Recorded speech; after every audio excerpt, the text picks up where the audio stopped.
off yesterday and we were on slide number 16. We said that these graphs are going to, the slope of the line is going to be able to show us some important things about velocity. So with velocity, if we have a straight line, what is that going to represent for our motion? Thank you. Notes, yep, thanks AJ. Like a constant. Good, with that cruise control. And then a curved line like this, what's that going to show us? If it's not constant, then it would be Increasing or decreasing. good, so changing, very nice. And in this case, it was actually decreasing. We also said that the direction that the line is pointing is going to tell us something. So basically the slope sign. So the slope of this line is negative. So the sign will tell us the direction of the movement of the object. So we might not know specifically, but since this is pointing down, we know that it's going south, it's going west, it's going left, it's going down. Yeah, down or backwards. Okay? If it is going in the positive direction, so it's a positive slope, meaning a positive velocity, just like we talked before, it's always going to be a north sign, an east, a right, an up, or a forward. Okay, so that's kind of what we can look at the graph and see instantly. The other thing is we can tell which line would be faster. So like if we're looking at multiple lines, we can see what is what. All right, so I'm looking at this green line. It is steeper than this red line, so I know that the green object is moving faster. Okay, something that I want to backtrack real quick. When we look at this red line, it is not showing like the path that the ball follows. Like you go up, you go flat, and then you go down. What's actually happening, and if it had increments down here, but we're assuming like maybe each one of these is a second. So for 1, 2, 3, 4 seconds, this is actually not moving at all. It's not going anywhere because I'm not moving from this position or this distance, right? So if you're not moving up on the y-axis or you're not moving down, your position is stationary. So it's basically like, if I would demonstrate this, so let me do it here so I can be in the camera. So I walk at a steady speed, I stop for 4 seconds, and then I turn around and walk back to my starting spot. Because I started right here at my 0 on my y, and I eventually ended there. So what would my displacement be? 0, right? Even though you see it looked like the object was actually moving. We're gonna call this flat line. What does somebody that has flat line, what does that mean? They're hard to stop, right? The EKG, like the little spikies, right? It's flat, right? It's not picking up a rhythm anymore. If somebody has flatlined, can they move? Not really, right? They're not gonna get up and walk off the hospital bed or gurney, right? So if the line is a flat line, straight horizontal, the object is not moving. Even though time is still going by and it can be deceiving, sometimes it seems like it should still be moving, it's basically just stopped, paused, right? So whenever anything is a perfect flat line, and what's the slope of this line? 0, right? Remember, undefined slope is a vertical line, right? Because you end up with a 0 run, so 0 on the bottom. But if you were talking a 0 change in a y coordinate, you have 0 over whatever your run is. So 0 over any number is 0. So that's why our slope is 0, giving us 0 velocity or 0 motion. Okay, so you can kind of think about it with the mathematics again as well.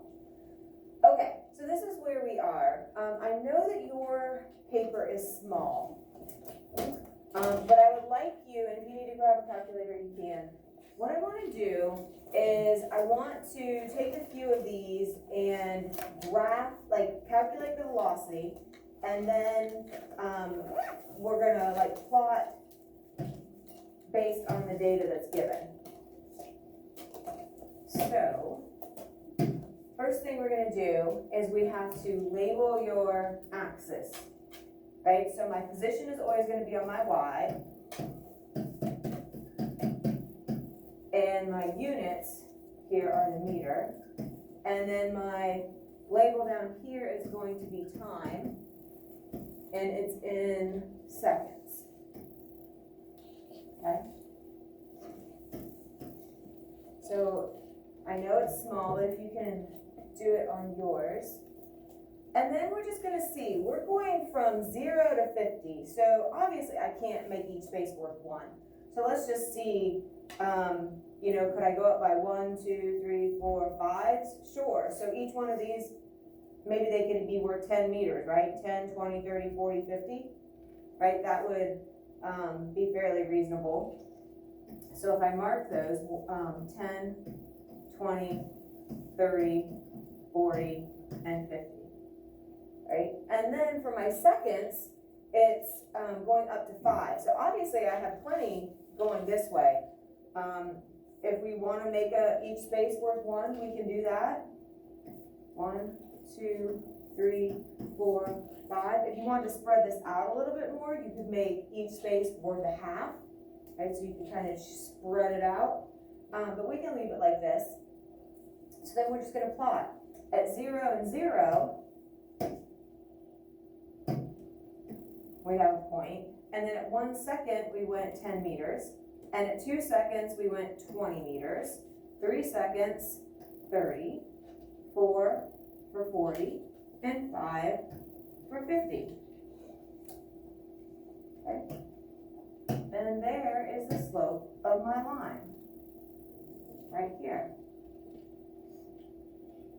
So if we take data, and we will do this, we're going to do a speed lab next week.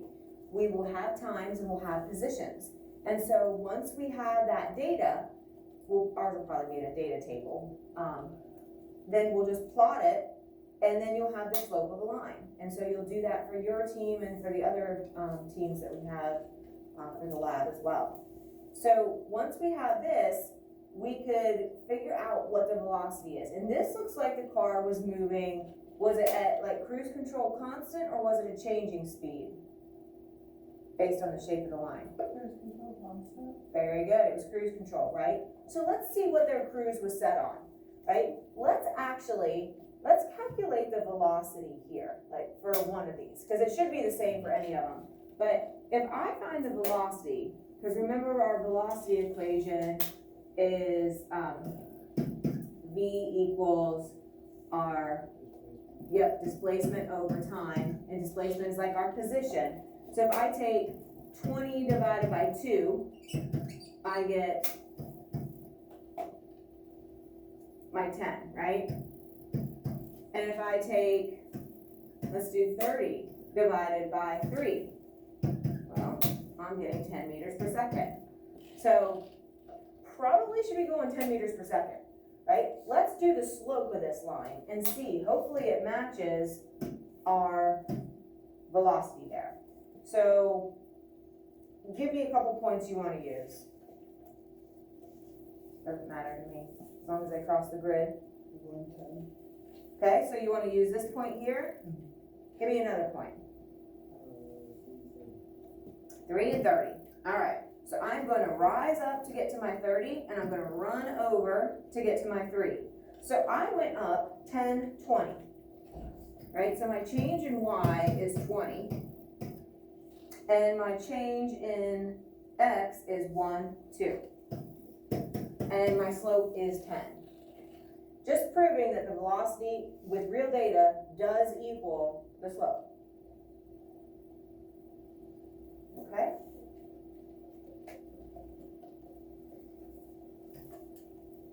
All good? Okay, let's take a look at something similar, but with different data now. All right, so again, we're going to need to label the axes, position in meters, and time for my X in seconds. All right, so my data goes up, my position goes up to 50 again. So we're gonna need to probably go up by tens again, right? So I have 0, 10, 20, 30, 40, and 50. And my time again is in fives, or excuse me, goes up to 5. So this time, why don't we make it worth a half space, just to kind of change it up. So half 1, half 2, half 3, half 4, and half 5. Just so we can see how it kind of makes it spread out, look a little different. So I go to 0, 0 for my first point. And then for 1 second, I'm at 2 meters. Well, 2 meters, wow, this is worth 10, so I'm gonna be just barely above my 0 line. It's kind of like that. And then at 2 seconds, I'm at 8 meters, so I'm still below my 10 line, so I'm kind of just below it. At 3, I'm at 18, so I'm gonna be just below my 20 line. At 4, I go up to 32, so here's my 30, and I'm gonna be about there. And then my 5 goes actually all the way up to 50. All right, so I'm going to connect these now.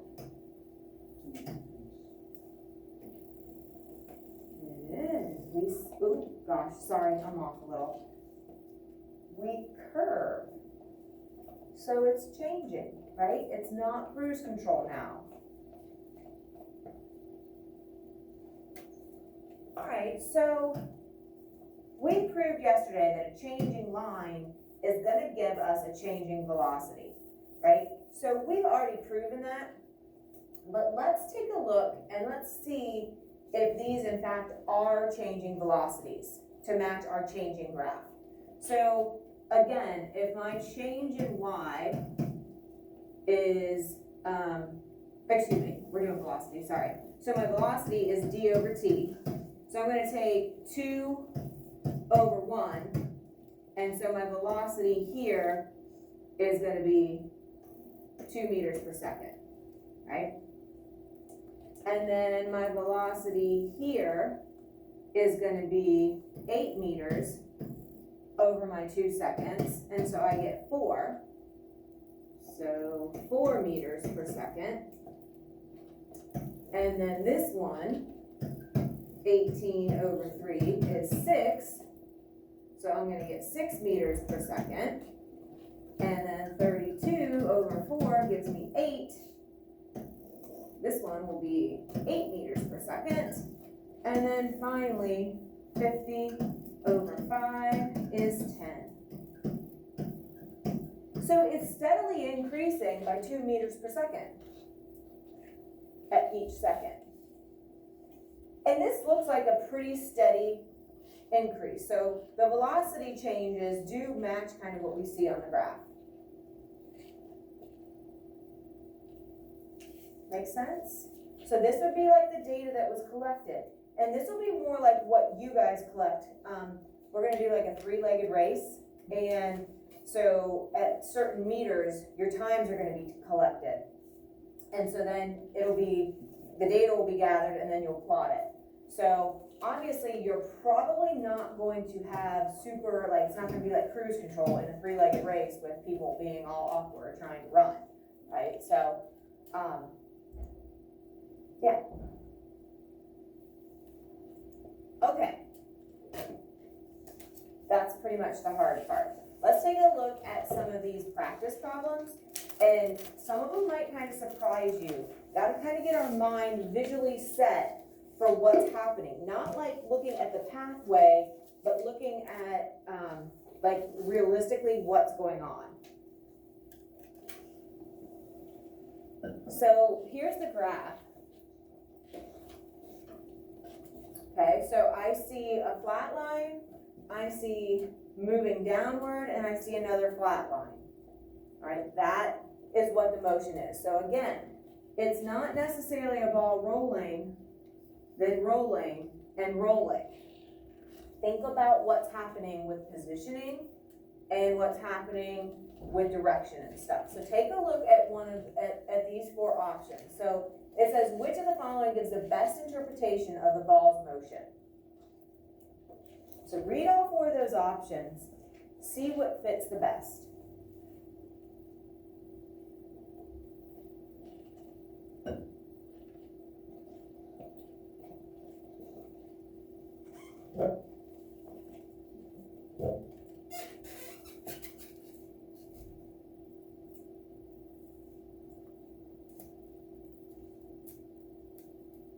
All right, anybody like option A? The ball moves along a flat surface, then moves forward down a hill, and then finally stops. Okay, have a couple takers. The ball doesn't move at first, then it moves forward down a hill, and finally stops. It's a little bit different. Okay. The ball is moving at a constant velocity. Then it slows down and stops. The ball doesn't move at first, then it moves backwards, then it finally stops. Okay, so we had a couple for A and B, but the majority of you liked D. The thing that's wrong with A,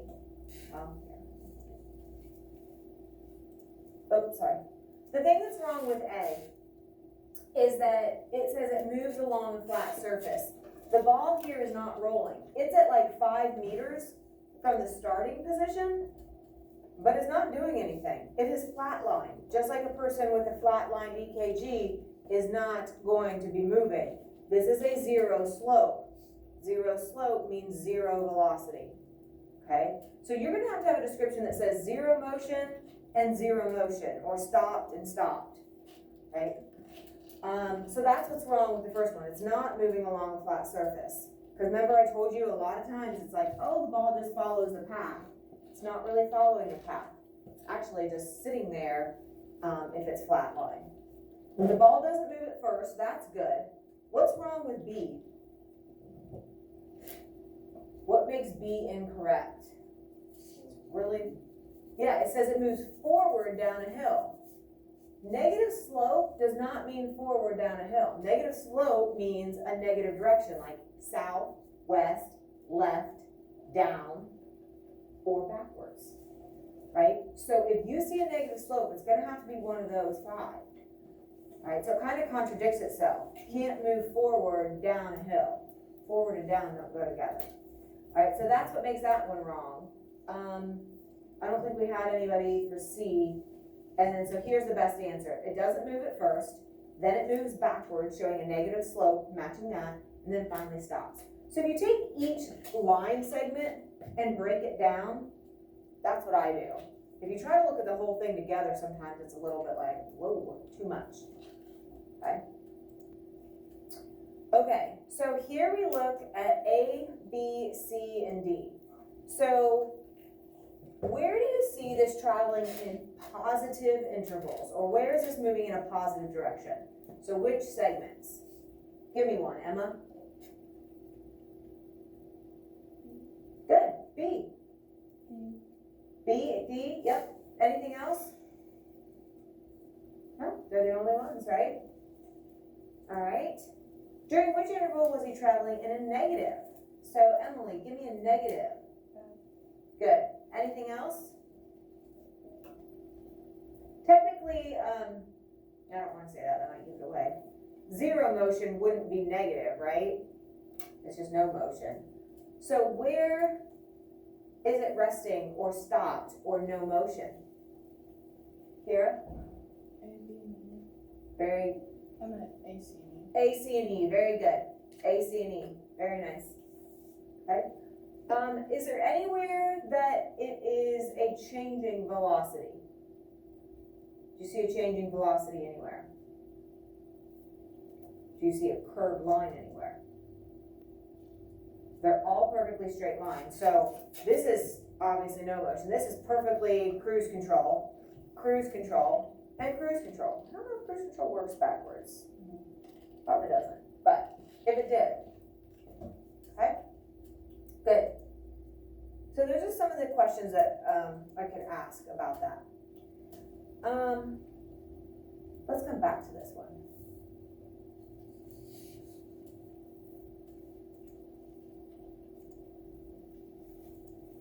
Okay, let's take a look at these. So, as I look at this, which one of these lines is going to be have motion but be slow? Have motion but be slow. What do you think? Yeah. With D? Yeah, okay. Why did you say that? Good. So remember, slope is like the angle. So a high slope, this is a low slope. Now, why couldn't you choose A? What's going on at A? It is a constant, but is it a constant speed? Flat line, right? So remember, anything that is that perfect horizontal is a zero slope. So I said it has to have motion. Because technically, if I said, what's the slowest? Well, A is technically the slowest because it's not moving at all. Which line is going to be the fastest motion? What is showing the fastest here? Becky, what do you think? C or B. Yeah, don't they kind of look like they're parallel? Yeah. So if they're parallel, wouldn't they have the same slope? That means they'd have the same velocity. So that's kind of a trick question. C or B would be the things that are moving the fastest. Now, if you would extend that line, maybe they're not exactly parallel, but from what we can see, just with our naked eye, they're parallel. Okay, good. Okay, let's go back and take a look at this one. So what would the graph look like for a car that traveled 10 meters in the first second, 15 meters by the second, 25 by the third, and then 40 by the fourth? So again, you have just a little small space. Why don't you try to make a graph based on this data? Because this is something that you're going to need to be able to do for your lab next week.